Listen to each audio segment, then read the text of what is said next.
Deus e, juntamente com a Igreja de Deus, nos alegrarmos na presença de Deus. Capítulo 3, verso 9, quem encontrou, diga amém.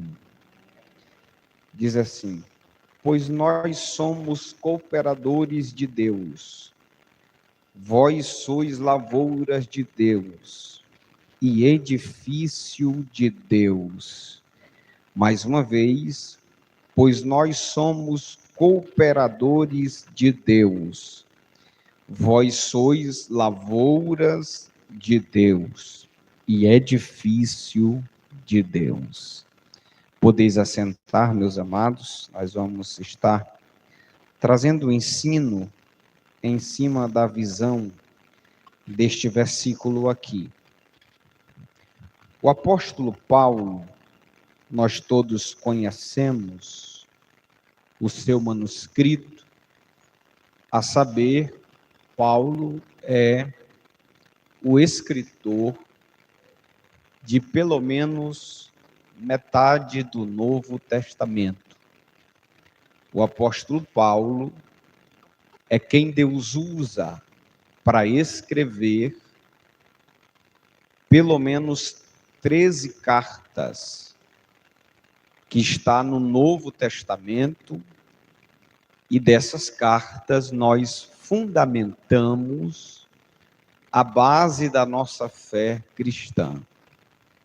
É bem verdade que as cartas de Paulo, elas fundamentam a base da nossa fé diante de uma visão doutrinária, bem como diante de uma visão escatológica ou até mesmo uma visão profética, tendo em vista o peso da revelação que Deus entrega a Paulo em cada uma das suas obras literárias.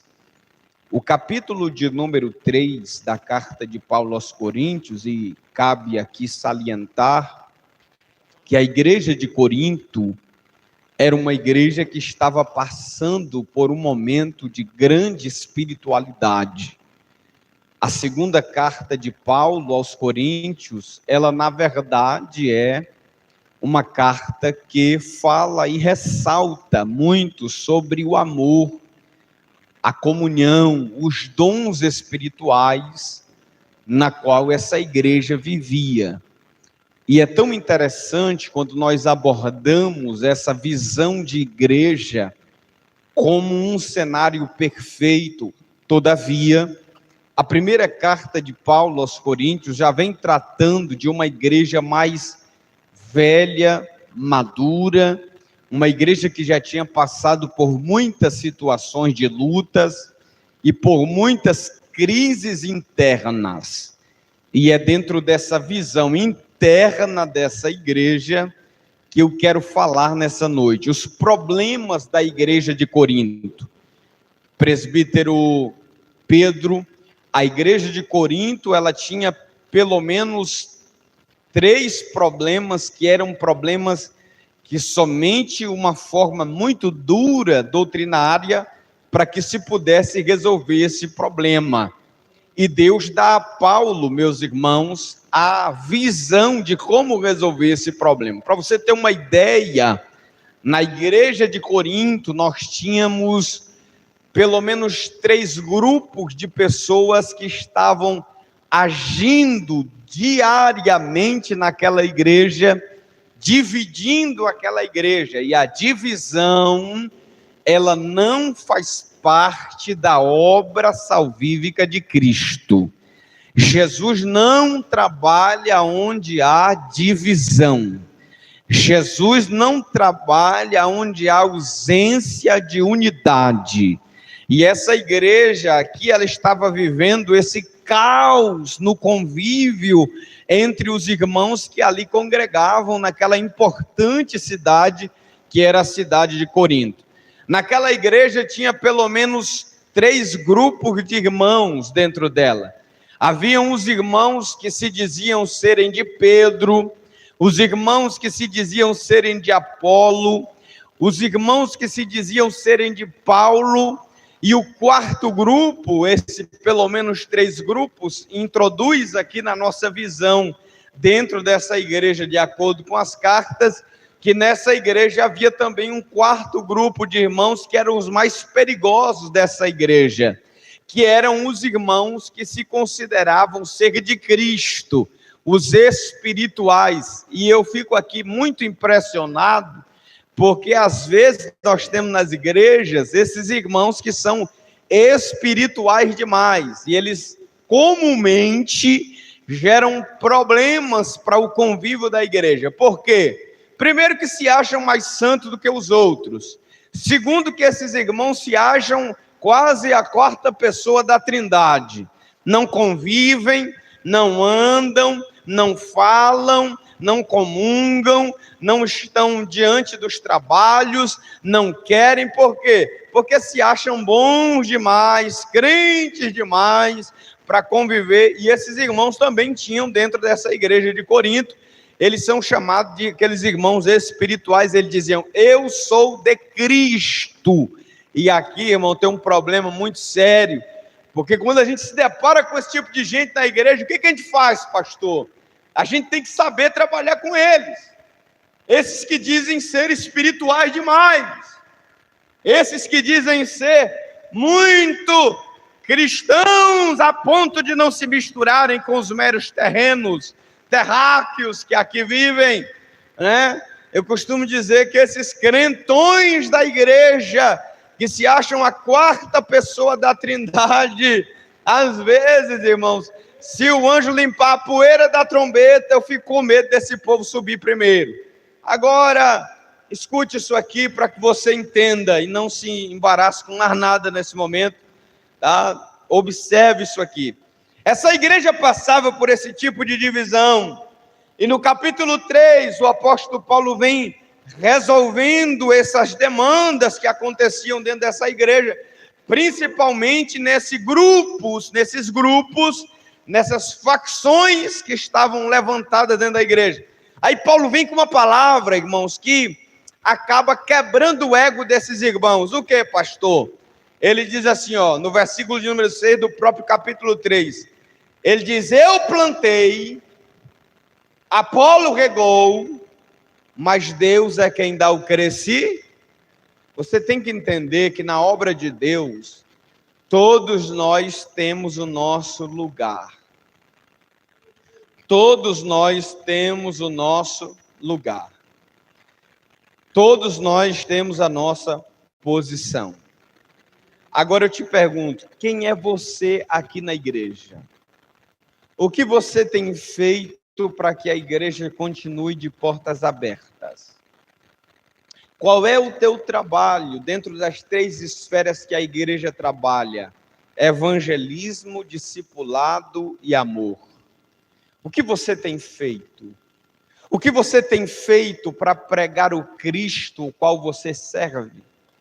Quantas almas você tem ganho ao longo desses últimos meses que nós estamos dentro do ano de 2026?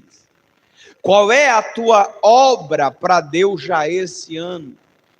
O que você fez para agradecer pelo sacrifício de Cristo pela tua vida? O que você tem feito como gratidão a Deus por quem você é e pelo que Ele tem te dado? Será que Deus não merece um pouquinho do teu tempo, como igreja do Senhor, como noiva do Cordeiro? Será que você tem feito algo pelo evangelho que Jesus implantou dentro do teu coração? Pastor, eu tenho ajudado algumas pessoas. Pastor, eu tenho pregado para algumas pessoas. Pastor, eu tenho tido discípulos e eu tenho esses dias sido muito incomodado, porque às vezes a gente quer fugir dessas responsabilidades, porque elas de fato não são fáceis, mas aí Deus fica empurrando a gente para dentro dessa visão. E eu quero dizer a vocês que hoje pela manhã me peguei pensando nisso. Um irmão me ligou e eu dizendo assim: meu Deus do céu, mas de novo essa ligação, de novo esse tipo de problema. E aí o Espírito Santo de Deus disse para mim assim: você quer fazer discípulo ou não? Você quer fazer filhos?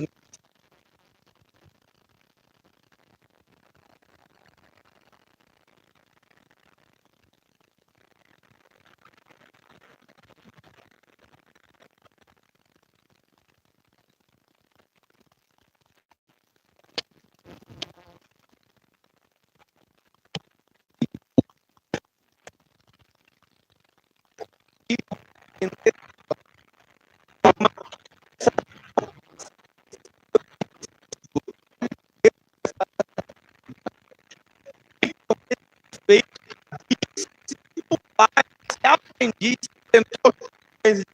pois, que evangelho é esse que você vive? Fala de Jesus para mim. Será que alguém chegou para você e disse isso? Fala do teu Deus para mim, que eu acho tão bonito a forma com que você se porta, com que você fala, com que você se comporta. Fala para mim desse Cristo que você serve. Será que isso já aconteceu contigo? E o que é que você tem feito? Será que você falou só uma vez? Será que você desistiu na primeira vez porque você não sabia o que dizer? E às vezes as palavras sumem mesmo do pensamento. Será que você hoje ainda insiste com essa pessoa que um dia foi teu discípulo e desistiu? Irmãos, a Bíblia diz que nós que somos árvores dentro do reino de Deus, precisamos produzir frutos dignos de arrependimento. Qual é o fruto que você tem produzido? Quem é você dentro desse reino? Irmãos, até o irmão que bota um fundo musical para o pastor pregar está sendo proativo no reino. Porque não é possível que eu estou pregando aqui no seco desse, não tem ninguém que possa colocar um fundo musical para mim. Vocês estão entendendo? O que você tem feito no reino? O que você tem feito na obra? O que você tem feito no evangelho? Você está entendendo isso aqui? O irmão que acende a luz da igreja está fazendo alguma coisa no reino. A irmã que vem arrumar as cadeiras da igreja está fazendo alguma coisa no reino. O irmão que limpa a igreja está fazendo alguma coisa no reino. Hoje um amigo meu me mandou um vídeo, uma foto, dizendo assim: pastor, a minha igreja estava muito suja, e eu tive que ir lá. Eu tive que abrir as portas lá das dispensas da minha igreja, estava tudo muito bagunçado. Eu limpei, eu fiquei vendo ele falando, me mandando vídeo e foto do que tinha feito. Aí deu vontade de dizer para ele assim: irmão, tu acha que reino de Deus é o quê? Reino de Deus é isso aí, é ver que tem alguma coisa para fazer e fazer, pelo amor de Deus.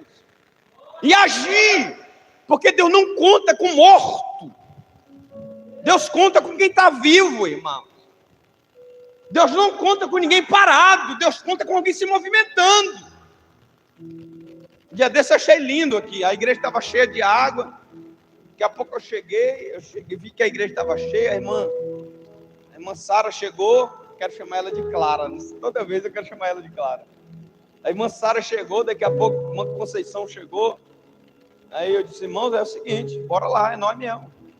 Cada um pegou um rodo, a irmã Sara foi na casa dela rapidinho, pegou um rodo e começou a puxar água. E olha que a irmã Sara é um exemplo, irmão, ela não falta culto. Não, e é porque ainda não veio dobrar o joelho aqui na frente, mas é mais crente que muitos crentes. Tá? Ela ainda não veio dobrar o joelho aqui na frente, mas não demora também muito não, porque não é possível o negócio dele. Nós estamos batendo, tá chovendo lá, e uma hora vem. E o que é? Mas é firme, posturada, e quando precisa ela está rente, para dizer: eu estou aqui para fazer a obra de Deus. O que você tem feito? Que tipo de igreja você é? Nossa igreja está tão bonita, bora deixar ela mais bonita. Arrumada, organizada. E nós também vamos andar arrumado, organizado, bonitão. Amém ou não amém? A gente às vezes quer andar todo, sei lá, irmão. Até na hora de subir no arrebatamento da igreja, Jesus disse que nós vamos ter umas vestes novas. Alva, mais que a neve. Imagina se nessa veste que nós vamos ter lá no céu tem alguma mancha. Não tem. Até o teu nome, se estiver no SPC aqui na terra, quando for subir no arrebatamento, vai receber um novo nome lá em cima. Porque coisa ruim, suja, não sobe, irmão. Só depois que tem uma lavagem no sangue de Jesus, quem pode dizer glória a Deus por isso? Aí é dentro dessa visão de igreja que eu quero te levar a pensar aqui hoje: que tipo de igreja você é? Que tipo de igreja eu estou sendo? Sabe? A palavra igreja, eclésia, não quer dizer nadinha disso aqui que a gente está vivendo. Sabe? A gente está aqui dentro das paredes aqui. Isso aqui é a reunião das igrejas. Diga assim, ó, a igreja Não, irmão, diga com fé. Diga, a igreja sou eu.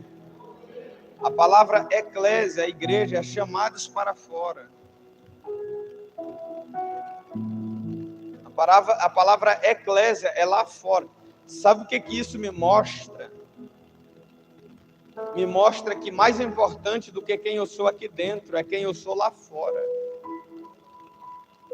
Melhor do que quem eu sou aqui dentro é quem eu sou lá, na minha rua, na minha casa.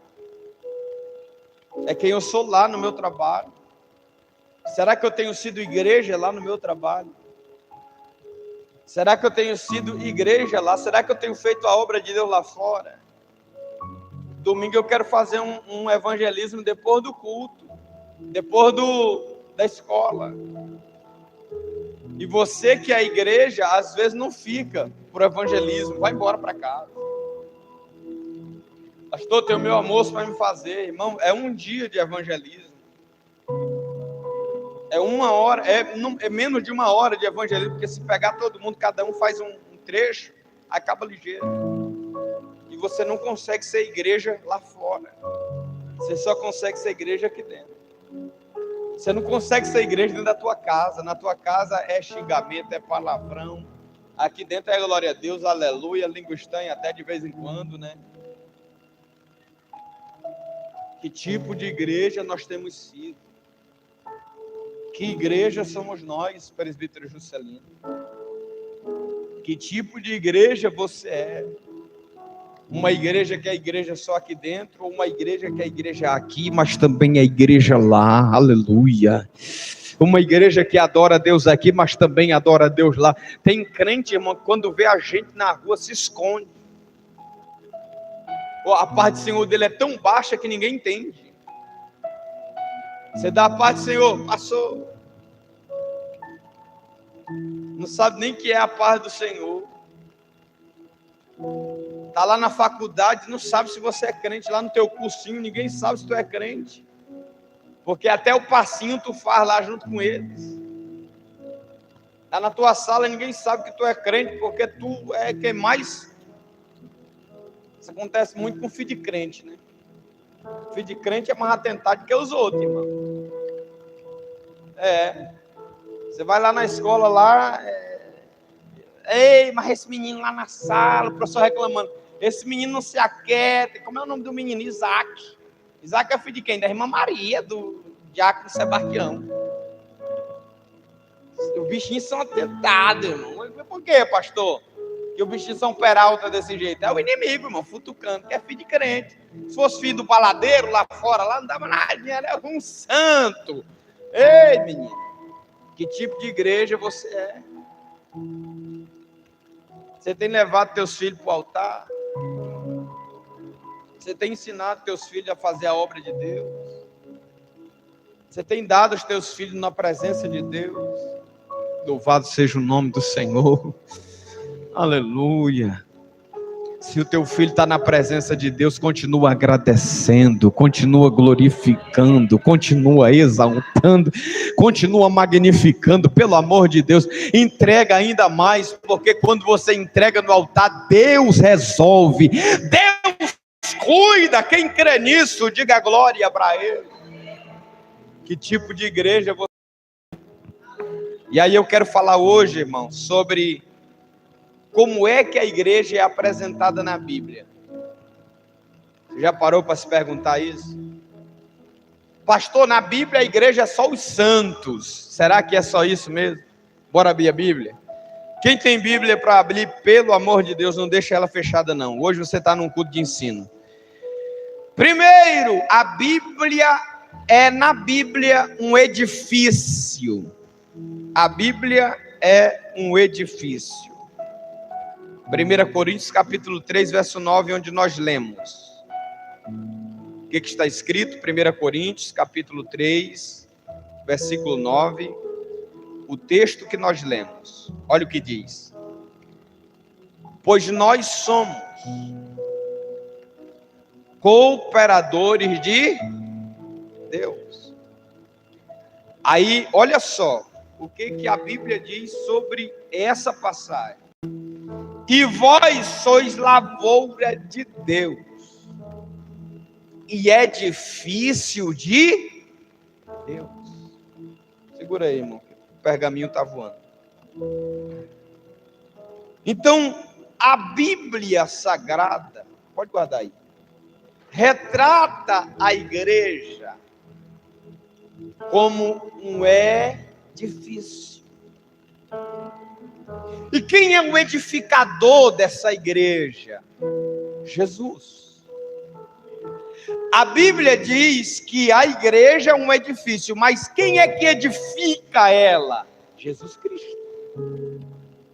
Quem edificou esse edifício chamado igreja foi Jesus. Mateus 16, abre a tua Bíblia em Mateus, capítulo 16, verso 18. Olha o que está escrito. Você tem Bíblia?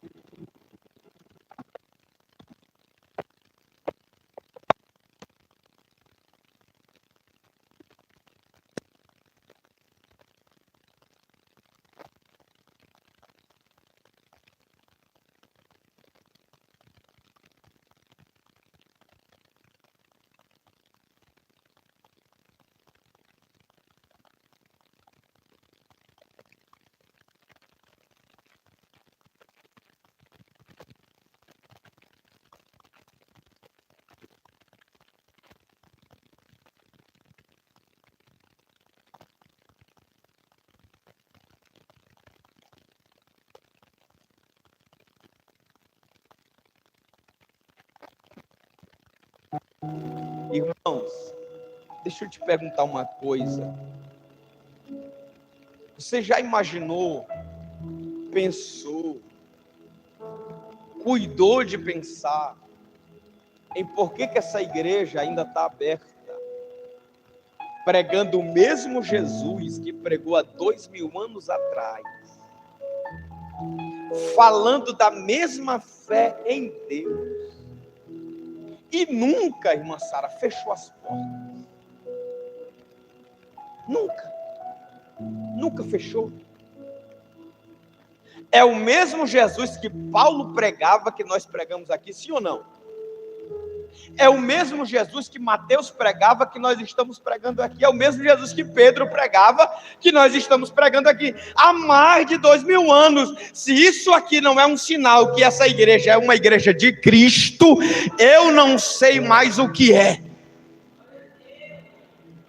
Sabe o que a Bíblia diz? A Bíblia diz que quando Jesus edificou essa igreja, ele diz assim: as portas do inferno não prevalecerão contra. Sabe o que é prevalecer? É aguentar, é ficar. Quando essa igreja, a eclésia, sai dessas portas para fora, nós estamos entrando no inferno. Você sabia disso? Nós estamos entrando num certo tipo de inferno. O mundo. Toda vez que você sai para evangelizar, você está pegando como igreja essa palavra bem aqui. Você entra num bar para evangelizar, você pega como igreja essa palavra bem aqui. E quando você chega lá, que você diz assim, ó, Jesus te ama. Sabe o que acontece com as portas do inferno? Elas se quebram. Só porque você saiu para falar do amor de Deus. Quem crê nessa palavra, diga glória para Deus. Fala para alguém que está desviado, Jesus te ama, na mesma hora vai encher os olhos de lágrimas. E vai dizer, realmente eu precisava ouvir essa palavra. Fala para alguém que precisa de um socorro urgente, Jesus te ama, que ele vai entender que Jesus está te usando e as portas do inferno serão quebradas para a glória de Deus. A primeira visão da igreja é que ela é um edifício. Porque quem é que edificou ela, irmãos? Jesus. Diga comigo bem alto, ao som do 3, 1, 2, 3. Jesus. O que ele é, pastor, também? Ele é a pedra. Ele é a pedra angular que edificaram essa igreja. Abre a Bíblia aí em Efésios capítulo 2. Efésios capítulo 2. Você que tem uma Bíblia com aqueles guias, é bem fácil de encontrar. Já a minha que não tem, eu tenho que ficar folheando. Capítulo 2, verso 19 e verso 20. Olha o que diz. Olha o que diz. Assim, já não sois estrangeiros, nem forasteiros, mas concidadão dos santos e da família de Deus. Verso 20. Edificados sobre o fundamento dos apóstolos e dos profetas, sendo o próprio Cristo Jesus a principal pedra angular. A pedra com que se edificou essa igreja é Jesus Cristo de Nazaré. Ele te comprou com preço de sangue. E o diabo não tem nenhuma validade sobre a tua vida. Jesus te comprou e o preço está pago. Não tem mais fundamento para você viver preso no pecado. Continua rompendo na presença do Deus que te fez. Ele mesmo te comprou. Ele é a pedra que edifica essa igreja. É Jesus Cristo. Aleluia. Segunda visão bíblica do que é a igreja. A igreja é um corpo. Você já ouviu alguém dizer que você faz parte do corpo de Cristo? Agora a igreja é um corpo morto ou um corpo vivo? Um corpo. E por que muitas vezes você parece que está morto no culto? Pastor, tu não tem ideia, pastor. Trabalhei o dia inteiro, estou cansado. Tem dia que eu só chego, só sei dormir no banco. Está errado. Que a Bíblia diz que na presença de Deus, a tristeza salta de alegria. Imagine o sono. O sono, irmão, tem que sair fora. Você tem que ficar, porque aqui o Senhor renova as tuas forças como a águia. Eu já cheguei em culto tão abatido, e no finalzinho do culto eu estava tão vivo que dava vontade de correr. Você já passou por essa experiência? Você veio para o culto assim para baixo. Aí depois que você ouviu a palavra, Deus te visitou, e você saiu renovado, as tuas forças saíram restauradas para a glória do nome de Jesus. Eu já passei por isso. Então, na Bíblia, a igreja é considerada um corpo vivo. A igreja é considerada um edifício, tendo como edificador a Cristo. E a pedra que foi formada esse edifício é Cristo. A igreja também é considerada um corpo vivo. 1 Coríntios capítulo 12, verso 27. Primeira carta de Paulo aos Coríntios, sabe a Bíblia. 1 Coríntios capítulo 12.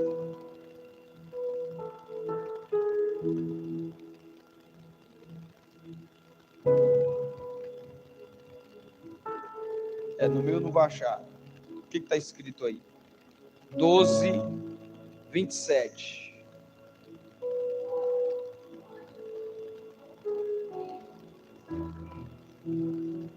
Ora, vós sois o corpo de Cristo, e os seus membros em particular. Que coisa linda, que coisa maravilhosa.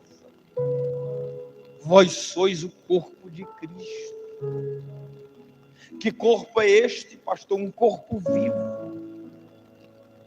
O corpo de Cristo significa dizer que você é uma mão que trabalha, você é um pé que anda, você é uma boca que fala, você são os dedos que seguram, você é uma mão que apalpa, você é alguém importante no corpo de Cristo. Não vai pensando que você não tem importância aqui não, porque sem você eu não consigo e sem mim você também não vai chegar. É assim que funciona. Você já imaginou um braço sem o outro braço? O quanto que seria difícil? Uma perna sem a outra, ia ficar pulando igual o saci, né? Para cima e para baixo. Precisaria de uma muleta. E se não tivesse uma perna e um braço de um lado? Como era que você andaria? Ia para a cadeira de rodas. Assim é a igreja. Para ela funcionar, ela precisa da senhora. Ela precisa do Senhor. Não é do que você tem, é do que você é. É o que você é aqui no como membro do corpo de Cristo. Agora nós temos que entender que você é um membro do corpo, você não é o cabeça. Pastor, quem é o cabeça da igreja? O cabeça da igreja é Jesus. Diga comigo, Jesus. Abre aí a tua Bíblia em Colossenses, capítulo 2, verso 19. Colossenses, capítulo 2, verso 19.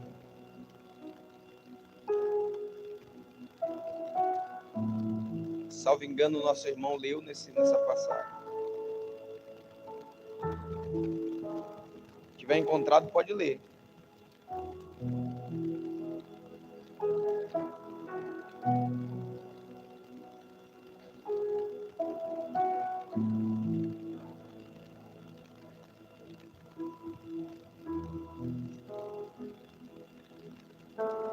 Pois nele habita corporalmente. Verso 2, verso 19, não é isso? E não se mantendo unido à cabeça, do qual todo o corpo, provido e organizado pelas juntas e ligaduras, vai crescendo com o aumento concedido por Jesus. É o cabeça. Irmãos, a igreja que Jesus é o cabeça, ela não cresce rápido, ela cresce devagar, mas ela nunca deixa de crescer. Todo crescimento rápido, desconfie, pode ser um inchaço. E inchaço não é crescimento. Inchaço é enfermidade por baixo. Todo inchaço esconde pus, infecção.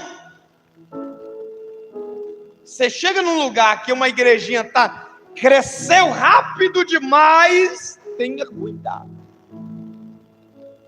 Tenha cuidado.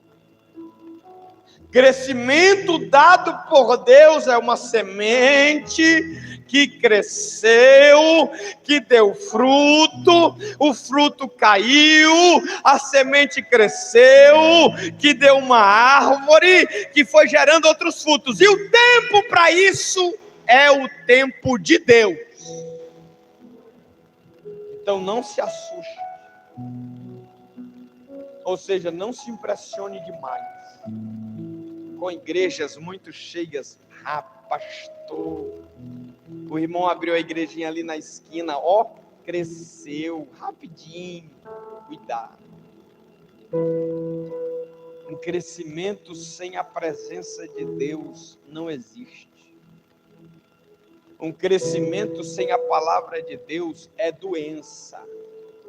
Porque a palavra é remédio para curar o nosso eu, principalmente. Porque tem de gente ferido dentro de igreja, porque se uniu a esses ministérios pseudos de Cristo, que pregavam mais revelação e cura e milagre, adivinhação de CPF, identidade, número de telefone, tudo mais as quantas. Mas quando abria um texto para pregar, ninguém entendia nada, ninguém ouvia nada, ninguém sabia de nada. E elas crescem muito rápido. Já falei para vocês, se eu quisesse, essa igreja estava cheia em uma semana. Mas eu prefiro subir para o céu com 20, 30 do que descer para o inferno com 300. Aqui nós vamos pregar a verdade. Quem quiser remédio é aqui. Quem não quiser vai caçar onde tem entretenimento. Aqui tem palavra, palavra pregada. Quem ama a palavra aí, diga glória para ele. Entretenimento é por aí, que toda semana tem que ter uma campanha. Aqui não. Aqui é Bíblia. Se ela for suficiente para você, nós vamos caminhar junto até Jesus voltar. Se não, as portas da rua é serventia da casa. Pode ir para onde você quiser. Mas aqui é Bíblia. É Bíblia. É palavra que confronta. Palavra que tira o eu. Sabe o que é bom da Bíblia? É que a Bíblia mata a gente por dentro. Toda vez que a gente vem para a igreja, tem crente que vem para a igreja e é assim: um pastor bateu hoje em mim, foi com força. Eu bati, eu não sei da tua vida, eu ando pouco na casa de crente. Quando eu ando, eu vou só, oro, leio uma Bíblia e vou embora para casa. Eu não quero saber da tua história, eu quero saber quem é que você é aqui dentro da igreja, sendo crente. Eu te ensino a ser crente, eu prego Bíblia para você ir morar no céu. É só isso da tua vida, não quero saber nada. Se a palavra tocou na tua vida, foi Deus que está falando contigo. Te conserta, pelo amor de Deus. Aí a palavra bateu em mim. Mas me bateu, mas é Bíblia. É Bíblia. Sabe por que eu tenho fé e convicção de pregar a Bíblia? Eu nunca deixo de pregar ela. Porque é só dela que eu posso dizer assim, irmão, tu pode ficar zangado com Deus. Aí é tu e Deus. Eu só preguei o que está na palavra. Agora é o seguinte, se vocês me verem saindo da palavra para qualquer outro canto, pode me repreender. Acho difícil vocês verem isso. Quando eu vou para o texto, eu vou para o texto. E o que é que o texto diz? O texto diz a verdade. Essa palavra aqui, irmãos, ela faz a divisão entre o erro e o acerto, entre a verdade e a mentira. Ela discerne pensamentos e intenções do coração. Tu acha que eu preciso saber alguma coisa da tua vida para pregar? Eu só prego, é Deus que sabe. Então ele é o cabeça. E como cabeça, o membro desse corpo vão crescendo conforme o tempo e a vontade de Deus. É Deus que vai aderindo, trazendo. A igreja também é vista como um rebanho. Diga comigo, rebanho. A igreja é vista como um edifício, como um corpo vivo, e a igreja é vista como um rebanho. Prova, pastor. Vamos para a Bíblia. Lucas capítulo 12, verso 32. Quem tem Bíblia? Lucas, Evangelho segundo escreveu Lucas, Mateus, Marcos, Lucas. Lucas capítulo de número 12, verso 32. Olha o que está escrito. Lucas 12, 32. Não temas, ó pequeno rebanho, pois a vosso Pai agradou dar-vos o reino de Deus. A igreja é vista como um rebanho. E quem é o pastor dessa igreja? É Cristo. O pastor desse rebanho, Jesus. João capítulo 10, verso 11. Você que tem Bíblia, abra. Quem é o pastor dessa igreja, pastor? É Jesus. E o senhor, pastor, é quem? Eu sou um mordomo, que fui colocado aqui para cuidar do rebanho de Jesus. Por isso que eu não posso me intrigar com o rebanho de Jesus, matar uma ovelha, tirar ela da igreja, deixar ela congregando em casa. Por isso que eu tenho que orar por ela, jejuar por ela. Por quê? Porque o rebanho tem um pastor supremo, Jesus. Escute, capítulo 10 de João, verso 11. Quem tem Bíblia, por favor. Eu sou o que, irmãos? O bom pastor. O bom pastor dá a vida pelas suas ovelhas. Eu não consigo dar a vida por vocês, porque um dia um pastor já veio aqui nesse mundo e já morreu em meu e em seu lugar. Perdeu a chance de adorar, porque essa notícia é linda. Eu sou o bom pastor, Jesus estava dizendo, e o bom pastor dá vida pelas suas ovelhas. Quem era que estava dizendo isso? Era aquele que nasceu, viveu, morreu, ressuscitou, entregou a sua vida pela tua vida, para a glória do nome de Deus. Jesus é o bom pastor. Irmãos, não fique na igreja por causa de pessoas. Fique na igreja por causa de Jesus.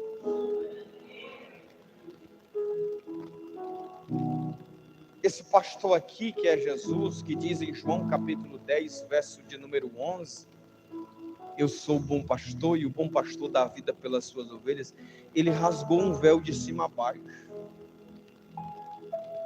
Se você dobrar o joelho 2 horas da manhã, ele está lá te ouvindo. Se você dobrar o joelho 2 horas da tarde, ele está lá te ouvindo. Às vezes, pelas correrias do dia a dia, o pastor da sua congregação não vai conseguir te ver, te ouvir, te atender, mas Jesus Cristo sempre vai te olhar de perto. Louvado seja o nome do Senhor. Ele é o bom pastor. A igreja também é vista como uma esposa. Diga comigo ao som do 3, 1, 2, 3, esposa. A igreja é vista como esposa. Eu estou te mostrando como é que você é enxergado à luz da Bíblia. Como uma esposa. Apocalipse 21, versículo de número 2. É o último livro da Bíblia. Apocalipse capítulo 21, verso 2. Olha o que está escrito. Olha que lindo esse texto. Texto profético. 21 e 2. Vi também a cidade santa, a nova Jerusalém, que de Deus descia do céu, ataviada como uma esposa. Para quê, pastor? Para o seu marido. Pastor, eu nunca me casei. Você tem um marido. Pastor, como pode? Eu não tenho um relacionamento com ninguém. Você tem um noivo. O teu marido é Jesus Cristo Nazareno. E a Bíblia diz que um dia nós vamos nos encontrar com Ele e iremos todos celebrar o casamento com o esposo, para a glória de Deus. A noiva vai se casar com o marido, para a glória de Jesus. Quem pode dizer glória a Deus por isso? Que visão linda de João. Eu vi uma cidade santa, a nova Jerusalém, que de Deus descia do céu, ataviada como uma noiva para o seu esposo, ornamentada. A igreja não vai encontrar Deus de qualquer jeito. ela vai encontrar ornamentada. Cristo é o esposo. Pastor, o esposo é de fato Cristo? É. João capítulo 3, verso 29. Olha o que está escrito. João capítulo 3, verso 29.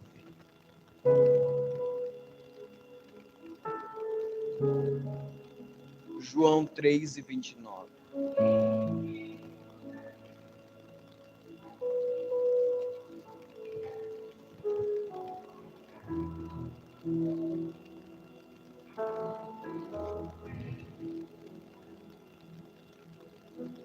Quem é o esposo?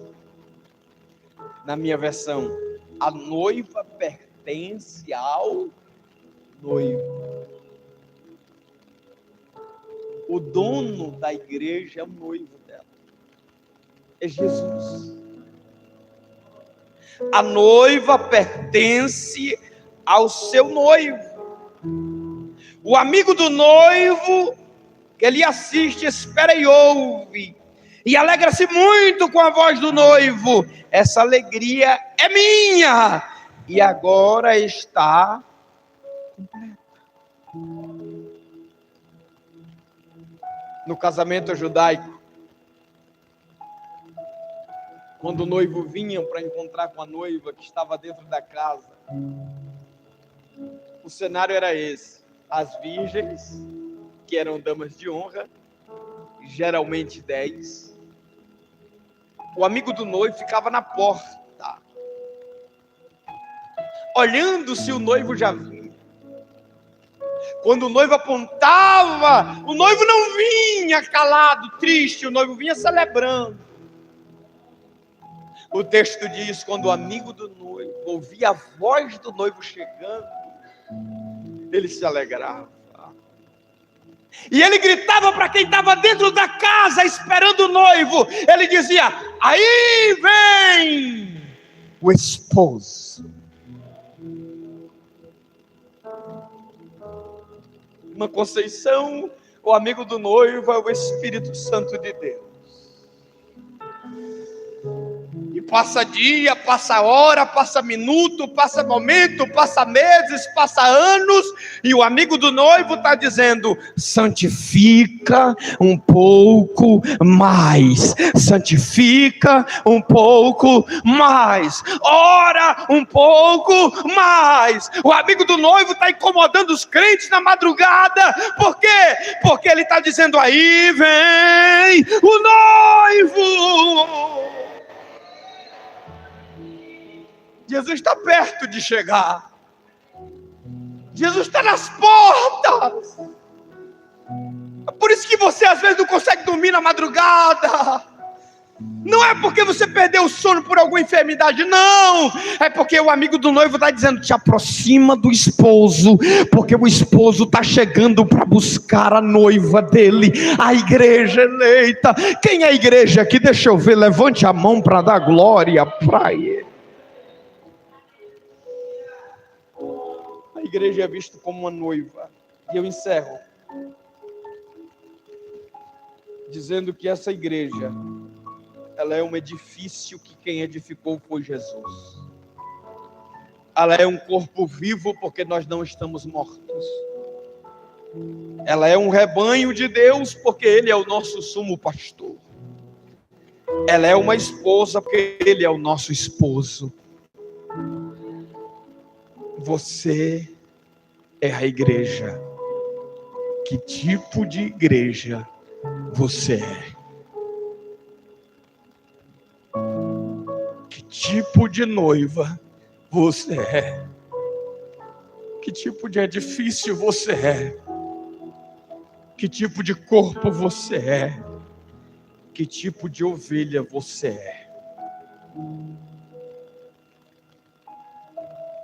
Pastor, eu sou de Jesus. Pois você está com a pessoa certa. Levanta a tua mão assim, por favor. Curva a tua cabeça.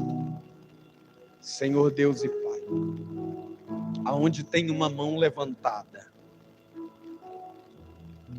Mostra para eles que tipo de igreja eles são.